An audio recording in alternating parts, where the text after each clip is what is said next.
42-ാം ദശകത്തിലെ 3-ാമത്തെ ശ്ലോകം. തതസ്തദാഗന്നന സംഭ്രമശ്രമ പ്രഗംവിവക്ഷോജപരാവൃജാംഗനാഃ ഭവന്തമന്തർദൃശോ സമന്തതോ വിനിഷ്പത ദാരുണദാരുമത്യകം. തടി പൊട്ടിച്ചിതറുന്നതും അതുപോലെ കുട്ടികളുടെ ഭയന്ന് ഉള്ള നിലവിളിയും ഒക്കെ കേട്ട് അതങ്ങനെ വളരെ ഉറക്കെയാണ് കേട്ടത്. അപ്പോൾ അത് കേട്ടിട്ട് ഗോപസ്ത്രീകളും എല്ലാവരും പരിഭ്രമിച്ചു.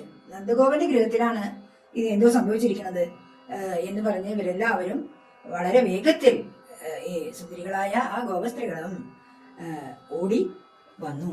പരിഭ്രമം കൊണ്ട് നന്ദഗോപരുടെ ഗൃഹത്തിലേക്ക് ഓടിയപ്പോൾ തീവ്രമായ ശ്വാസഗതി മൂലം അവരുടെ വക്ഷോജങ്ങൾ കുലുങ്ങി എന്ന് കവി ഒരു ഭംഗിയായിട്ട് പറയുകയാണ്.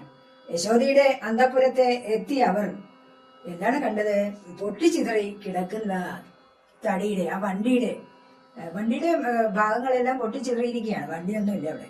ആ മരക്കഷ്ണങ്ങളുടെ ഇടയിൽ നമ്മുടെ കണ്ണനുണ്ണി ഒരു കുഴപ്പമില്ലാണ്ട് പുഞ്ചിരിച്ചങ്ങനെ ഇരിക്കുകയാണ്. ഇതാണ് ഗോപസ്ത്രീകളും മറ്റും അതുപോലെ യശോദയൊക്കെ കണ്ടത്.